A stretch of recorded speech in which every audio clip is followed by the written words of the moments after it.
Bismillahirrahmanirrahim. Assalamualaikum warahmatullahi wabarakatuh dan salam sejahtera. Selamat datang ke program Bicara Pendidik Siri 1. Saya Nur Akila binti Fuadi selaku moderator anda pada pagi ini. Pertama sekali saya ingin mengucapkan ribuan terima kasih kepada pihak Fakulti Pengajian Islam Universiti Kebangsaan Malaysia dan kepada pihak pengurusan IPG Kampus Sultan Mizan kerana telah menjayakan program ini dan turut sudi memberi laluan program ini dipancarkan di laman Facebook. Buat pengetahuan semua, program ini merupakan program bersiri dan pada pagi ini kita akan mulakan dengan siri yang pertama bersama dengan Dr. Azizah Hussein. Dr. Azizah merupakan salah seorang pensyarah di IPG Kampus Sultan Mizan dan beliau telah berkhidmat di sekolah dan di Institut Pendidikan Guru selama 24 tahun. Beliau akan berkongsi dengan kita mengenai tajuk penyebaran ilmu secara maya tanpa mengabaikan adab berguru. Sebagaimana yang kita tahu, sekarang kan musim COVID, jadi institusi pendidikan terpaksa diteruskan secara atas talian. Oleh itu, saya ingin bertanya kepada doktor, apakah pandangan doktor tentang kaedah pembelajaran atas talian? Adakah ia masih lagi menepati adab berguru? Kerana sebagaimana yang kita tahu, adab berguru, guru dan murid harus duduk secara berdepan. Jadi saya ingin mempersilakan doktor untuk memberi pandangan terhadap kaedah ini. Dipersilakan doktor.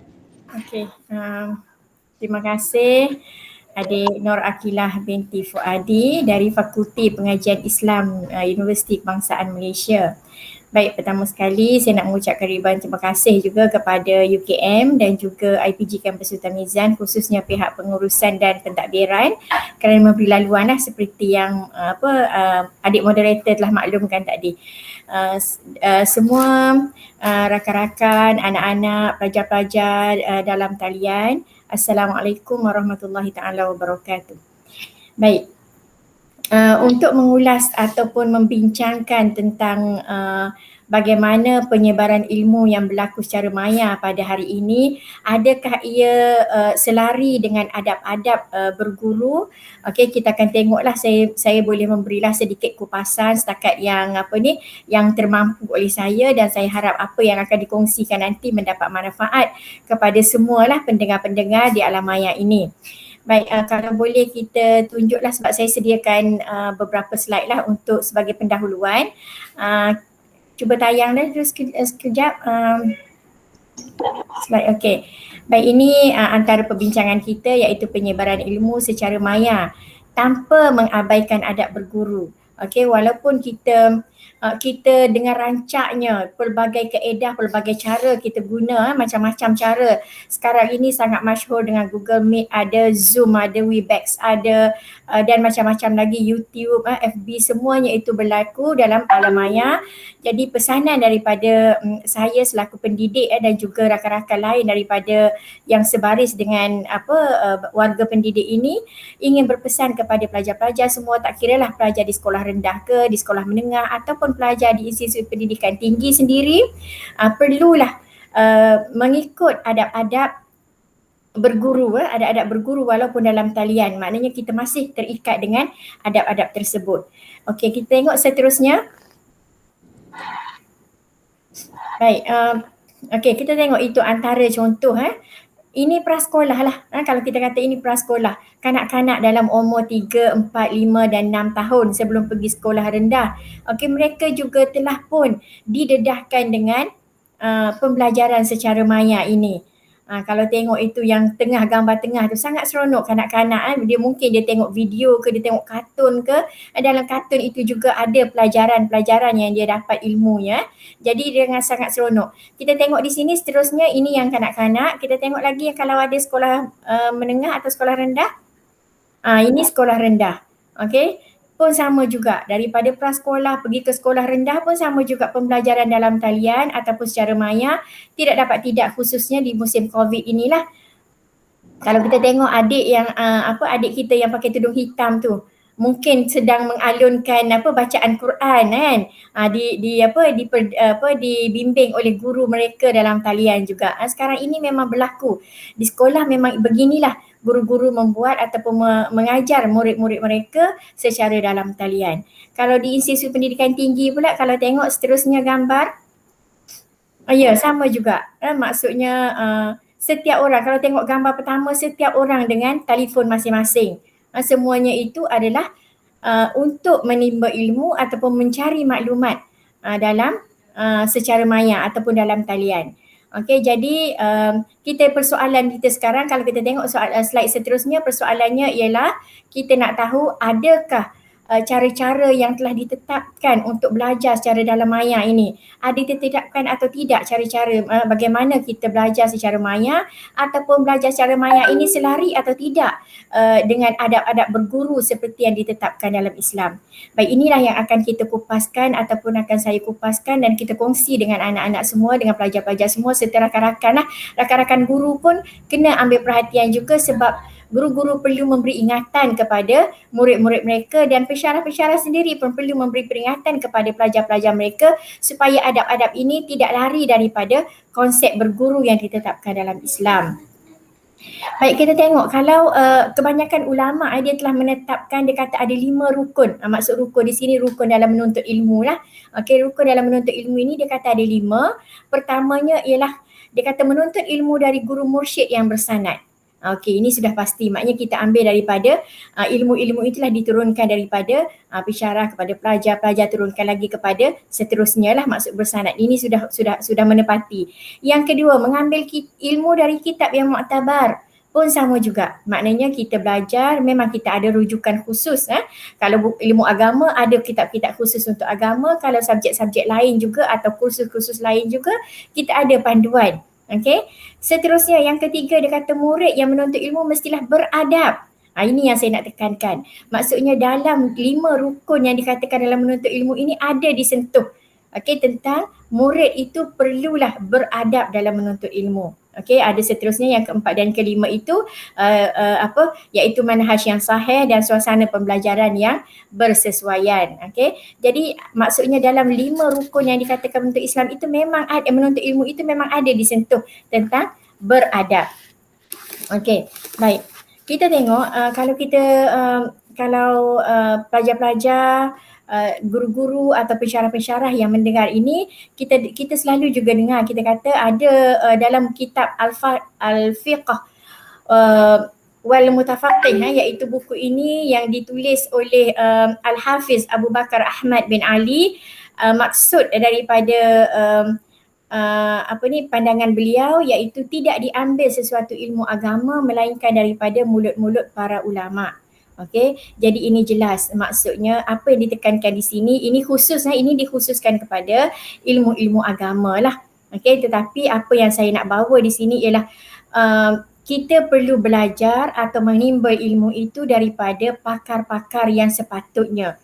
Okey, dalam kes ini memang tidak timbul masalah.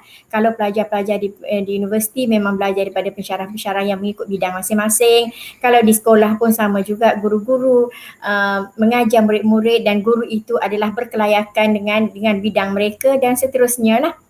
Okey, jadi apa yang kita nak fahamkan di sini iaitu dia kata mulut-mulut para ulama. Okey, jadi ulama-ulama membahaskan mulut-mulut para ulama ni, maksud dia kena bersemuka, itu yang ditetapkan di sinilah. Dalam perbincangan tersebut disentuh tentang menerima ilmu tersebut hendaklah daripada ulama tetapi hendaklah bersemuka. Okey, jadi dalam konteks ini perkara yang kita nak sentuh tentang bersemuka inilah yang sebenarnya yang kita nak kata beradab, mengikut adab Islam atau tidak. Baik, pendengar sekalian, kita perlu ingat bahawa bersemuka ini saya boleh kategorikan kepada 2 jenis lah. Sebab di zaman sains dan teknologi kita perlu menerima hakikat bahawa perkembangan apa yang berlaku dalam perkembangan di dunia kita ini, berlaku perkembangan apa-apa sahaja, Islam itu adalah sangat syumul. Bermakna Islam tidak menolak pembangunan. Jadi perkembangan sains dan teknologi juga diiktiraf oleh Islam. Okey, bukan kata Islam menolak perkembangan sains dan teknologi sehinggakan penggunaan alat-alat ICT atau teknologi penggunaan bersemuka dalam talian tidak diterima oleh Islam. Tidak. Okey, sebab Islam itu sangat syumul. Islam itu sempurna, way of life. Maknanya kehidupan kita sehari-hari itu adalah Islam. Jadi kehidupan sekarang adalah pembelajaran dalam talian. Bermakna Islam mengiktiraf juga pembelajaran dalam talian. Sebab itu kita kata tadi, jangan mengabaikan adab-adab dia.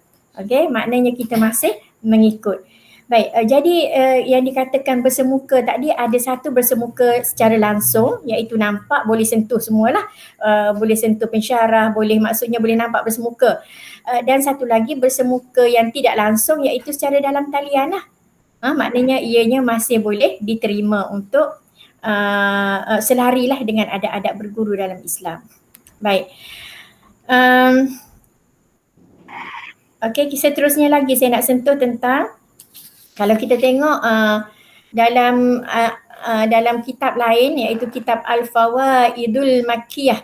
Okey, ada halaman 25 dan kitab Tauhidul Adillah, juzuk yang ketiga di halaman 147, ada satu syair, saya tidak bawalah, saya tidak bacakan syair tersebut, tetapi saya bawakan maksud kepada syair tersebut, iaitu dia kata, barang siapa yang mengambil ilmu dari seorang guru secara langsung, iaitu berhadap-hadapan, nescaya akan terjagalah seseorang itu dari kesesatan dan kekeliruan. Okey, dari syair ini pun sama juga. Kalau kita faham secara asas, secara langsung, tanpa kita mendalami, tanpa kita buat perbahasan, kita akan faham, maknanya kalau belajar secara dalam talian ni, seolah-olah macam tidak akan, tidak dijamin lah, keselamatannya. Tapi tidak, apa yang dimaksudkan di sini memang betul. Yang dikatakan di sini iaitu kita perlu ada guru dan kalau boleh berhadapan, supaya bila berhadapan ada apa-apa permasalahan, ada apa-apa kekeliruan, kita boleh terus bertanya kepada guru, supaya apa yang kita faham itu tidak lari daripada apa yang nak disampaikan oleh guru. Okey, itu hikmahnya. Namun begitu keadaan telah memaksa ataupun keadaan telah mengubah kehidupan kita menjadi norma yang baharu, iaitu pembelajaran sudah pasti kena berlaku dalam talian, syair ini masih boleh terpakai sebab kita masih lagi berguru. Cuma guru kita dalam talian. Itu maksudnya. Bukan kata kita tidak ada guru. Kita masih lagi ada guru dan guru menegur. Contoh kalau mengaji tadi kan kita tengok contoh anak yang gambar mengaji Quran contoh. Masih lagi guru itu menegur kesalahan-kesalahan murid dan murid mendengar apa bacaan yang betul daripada guru. Okey, jadi syair ini masih lagi bertepatan dengan kaedah yang kita guna sekarang. Jadi tidak timbullah masalah boleh ke tidak, beradab ke tidak kita ni guna dalam talian. Jadi itu adalah selari saya dah terangkan tadi kan. Okey. Jadi saya mintalah perhatian kepada pelajar-pelajar semua, murid-murid, pelajar-pelajar sekolah rendah, sekolah menengah dan juga pelajar-pelajar di universiti, supaya memberi penekanan jugalah kepada adab dalam menuntut ilmu ini, walaupun secara dalam talian. Sebab kita tengok ada pelajar-pelajar yang kurang beradab. Okey, kurang beradab. Apa yang dikatakan kurang beradab ini ialah ada yang menutup langsung. Menutup langsung, suara dah lah ditutup, video pun sudah ditutup, okey. Nanti di akhir daripada perbincangan ini saya akan bagilah beberapa panduan atau beberapa tips atau beberapa cara adab yang ditetapkan oleh pelajar-pelajar ataupun yang perlu diikuti oleh pelajar sepanjang mereka mengikuti pembelajaran dalam talian, supaya anak-anak murid, pelajar-pelajar sekolah menengah serta pelajar-pelajar universiti ataupun IPG boleh mengikuti adab tersebut. Okey, sebab kita khususnya orang Islam tidak lari daripada adab. Dalam apa jua aktiviti kita, apa jua kerja buat kita, mestilah kita sertakan dengan adab ataupun kita berakhlak. Sama juga satu lagi daripada Syekh Abu Yazid Al-Bustami, seorang sufi. Beliau mengatakan dalam tafsir Ruhul Bayan, okey, maksud dia, saya bawa maksud juga di sini, iaitu barang siapa yang tidak memiliki guru, maka gurunya adalah syaitan.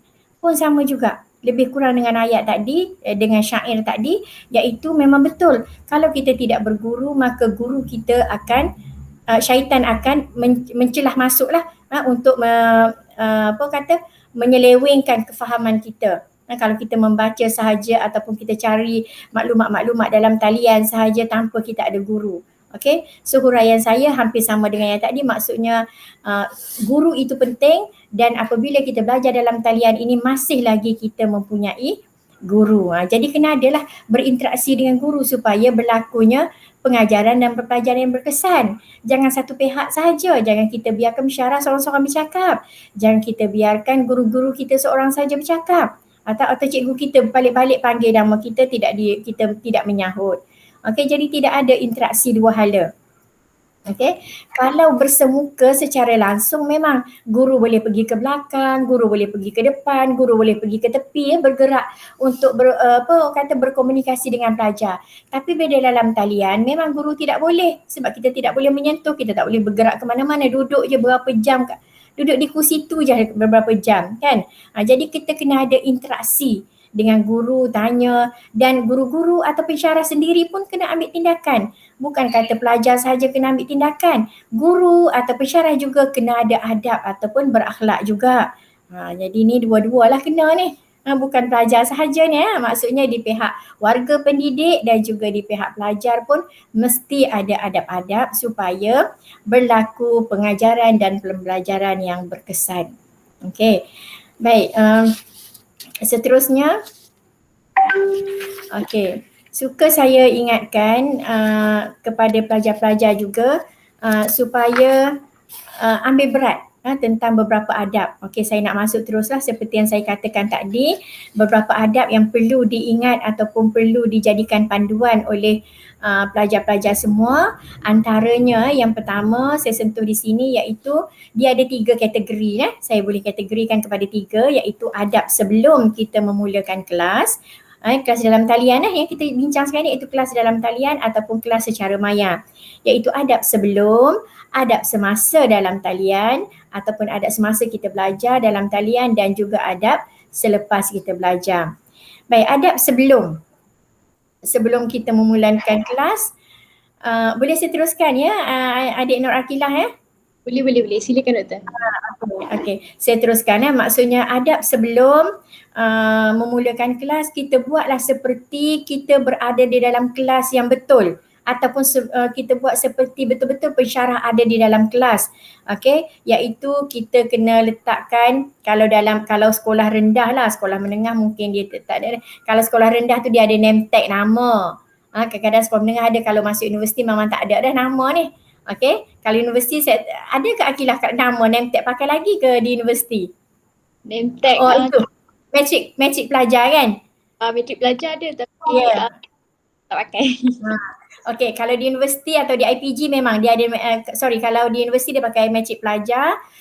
Kalau di IPG untuk pengetahuan Akilah dia memang ada name tag lah. Sebab nanti dia dah pergi ke sekolah, dia jadi cikgu, memang name tag itu sudah diamalkan masa di IPG lagi. Maknanya dia kena ada pakai name tag.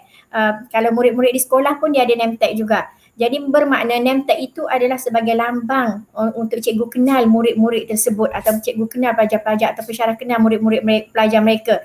Sama juga dalam talian, iaitu pastikan kita guna nama yang betul. Nama yang betul di dalam orang panggil apa dalam talian tu, nama kita lah. Contoh sekarang tengok Akilah, nama Nur Akilah. Nama betul, dia tak guna nama lain. Okey, saya pun sama juga, kita guna nama yang betul. Okey, jadi ada yang guna nama lain itu kalau saya kata kurang bersopan, itulah maksudnya kurang bersopan, sebab kadang-kadang guru nak kenal, guru pun nak tahu juga nanti masa nak panggil nama. Kan dia ada, kalau bahagian ni dia ada senarai nama pelajar tu kan, di bawah tempat nama gambar-gambar orang tu ada nama senarai nama. Kalau kita guna nama lain, susahlah pensyarah nak kenal kita pun susah, pensyarah nak panggil nama pun susah. Dan yang paling susah lagi, kadang-kadang menyusahkan kita balik, sebab ada setengah pensyarah dia nak membuat penilaian kepada pelajar berdasar kepada nama. Pelajar ni menjawab apa yang disoal, dia nak bagi markah kan, participation dia tu, pelibatan dia. Tengok-tengok nama lain. Kalau sedihnya, kalau yang lagi malangnya, pelajar tu lelaki, dia guna pinjam telefon adik dia ke apa, jadi nama perempuan pula, adik perempuan pula. Okay, jadi susah.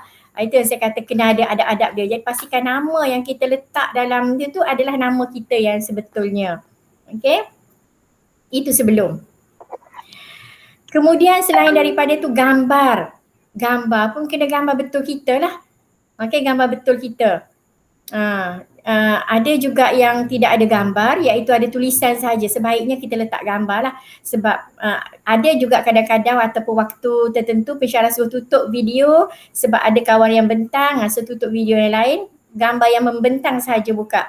So waktu tu kadang-kadang biarlah gambar betul keluar lah kan. Kalau tidak dia akan keluar nombor huruf kan, huruf apa-apa kan. Jadi tak kurang sedikit kesopanan.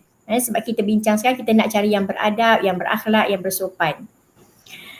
Seterusnya, masih lagi sebelum, iaitu peranti mikrofon dipadamkan.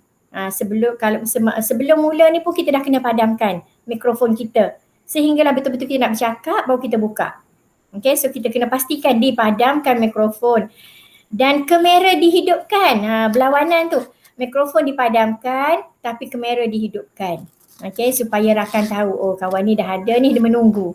Dia bukan kata dia buka, kemudian dia pergi minum air kat dapur, dia pergi masuk bilik air, dia pergi berbual dengan rakan dia kat luar sana. Okay, itu tidak bersopan lah. Tidak beradab. Jadi yang beradabnya ialah kita tutup mikrofon tapi videonya atau kameranya kita buka supaya nampak memang kita ready untuk mendengar ilmu yang akan disampaikan. Okay. Seterusnya lagi. Okay, semasa. Okay, ini semasa. Kalau tadi sebelum, semasa bila pensyarah sudah mula mengajar, mikrofon masih tutup, kamera pun buka, sehinggalah pensyarah kata boleh tutup kamera atas alasan tertentu lah. Selalu kalau pengarah pensyarah nak bincang, suruh seseorang present bentang, jadi dia suruh tutup. Ataupun pelajar-pelajar boleh mohon untuk tutup video daripada pensyarah sekiranya talian internet tidak elok lah ataupun ada gangguan talian internet. Sebab memanglah saya pun dapat juga maklumat daripada pihak ICT, selalunya dia kata kalau kita tunjuk video, kadang line internet tu laju sikit dia guna kan, banyak line lah guna, apalah saya pun tak tahu juga istilah dia kan. Maksudnya lebih banyak digunakan power untuk, jadi dia kata sebaiknya tutup video. Jadi sekiranya berlaku sedemikian, pelajar ataupun murid-murid boleh mohon daripada pensyarah atau guru mereka untuk tutup video atas alasan internet. Okay, maknanya kita minta izin. Dan sekiranya nak bercakap, semasa pensyarah bercakap atau memberi penerangan, kalau dalam kelas mesti kita angkat tangan. Betul tak? Kita angkat tangan kan, nak tunjuk saya ada soalan contoh kan. Baik, kalau dalam talian ni boleh ke Akilah kalau kita nak angkat tangan? Boleh, kalau macam Google Meet boleh. Tapi kalau macam student, lecturer kami, dia kata kalau ada soalan terus mencelah. Mungkin pendapat saya kalau hal ni atas lecturer juga. Ada mencelah masa dia mengajar. Okey, betul. Okey, bergantung pada pensyarah, betul. Tapi lebih cantik Akilah, lebih cantik atau lebih bersopan sebab kemudahan disediakan. Kalau Akilah cuba tengok, dia ada kan yang tunjuk tangan ni kan? Raise hand. Perasan tak ni? Kat bawah ni, maknanya dia boleh tunjuk. Tekan di situ, maknanya pensyarah perasan, oh ada pelajar nak tanya soalan, dia angkat tangan. Bermakna kemudahan yang disediakan dalam talian ni sangat membantu kita lah. Maksudnya kita tak boleh angkat tangan macam ni. Tapi kita ada hint ataupun cara untuk kita angkat tangan menunjukkan kita ada soalan. Okay, jadi kita boleh tekan untuk raise hand. Boleh jadi banyak juga kita tengok kalau dalam seminar-seminar kan selalu Akilah dan juga pelajar-pelajar dalam talian semua, dalam seminar yang ramai-ramai ratus-ratus tu memang mana kalau kita angkat tangan macam ni kita dua Akilah nampak lah. Tapi kalau ramai-ramai ratus-ratus tu kita hanya berdasarkan kepada raise hand tadi lah. Okay, itu menunjukkan lebih sopan lah kita. Sebab kadang-kadang kita kalau nak mencelah terus kita takut ada juga orang lain yang sama-sama nak bertanya. Jadi itu pula kan, bertembung pula bercakap. Baik, seterusnya lagi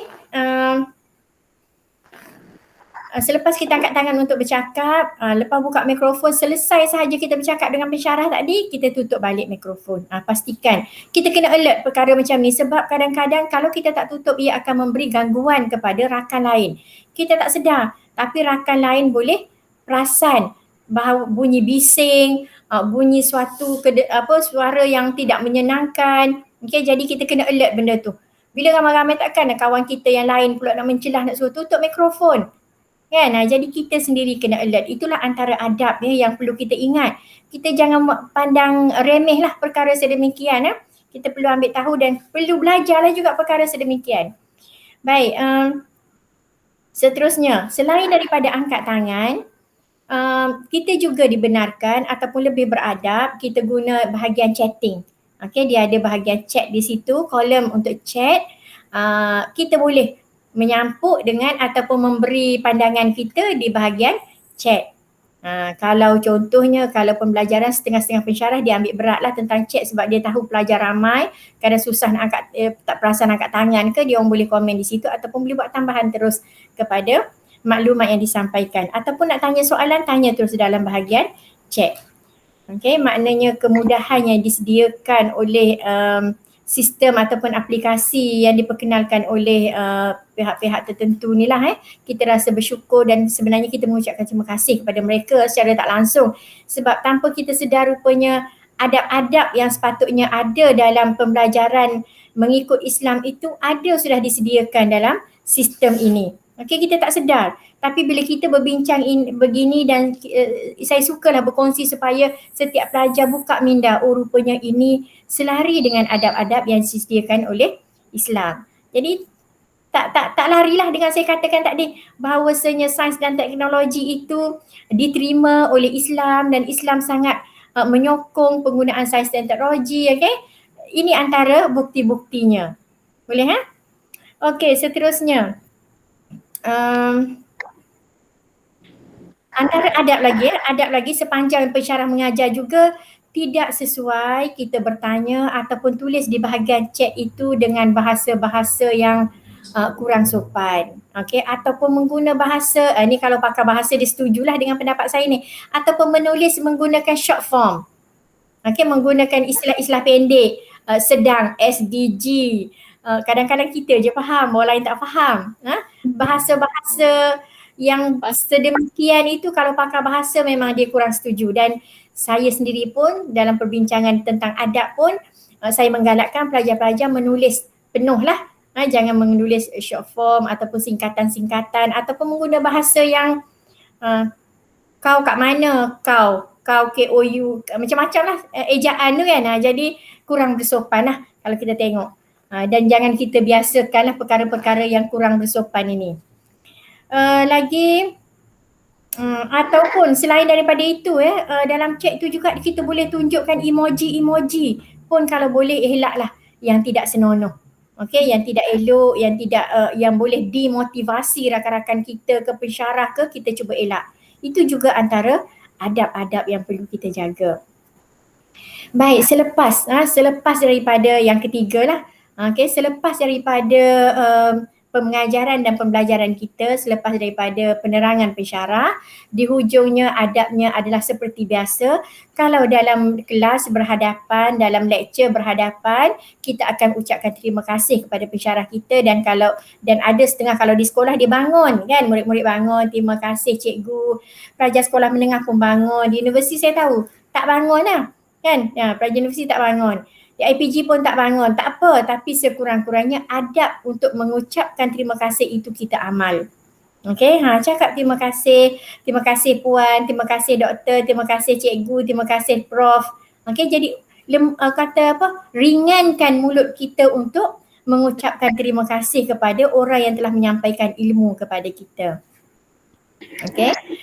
Jadi rasanya panjang lebar tu Akilah ya, apa yang telah diterangkan oleh saya. Balik kepada tajuk kita iaitu adakah pembelajaran secara maya ini selari dengan adab-adab yang dianjurkan oleh Islam. Saya rasa sudah jelas lah, Akilah pun boleh jawab kan, bermakna memang selari. Okey, memang selari dengan kita mengikut panduan-panduan ataupun tata cara yang telah saya huraikan tadi. Okey, saya rasa setakat itulah dulu Akilah untuk perbincangan kita pada kali ini. InsyaAllah kalau ada masa di lain ketika ataupun ada topik-topik lain yang boleh kita bincangkan, insyaAllah akan ada lagi siri-siri seterusnya. Okey Akilah, saya serahkan pada Akilah. Terima kasih. Okay, terima kasih juga Doktor atas perkongsian Doktor sebentar tadi. Jadi saya rumuskan di sini adab berguru boleh dikekalkan meskipun kita belajar online atas talian, dan perkara ini memang memerlukan kerjasama daripada pihak guru dan pihak student itu sendiri. Jadi jika Doktor tambah Okey, setakat itulah dulu. Okey. Doktor. Ya, sama-sama. Terima kasih juga pada semua. Okay. Assalamualaikum warahmatullahi wabarakatuh. Ya.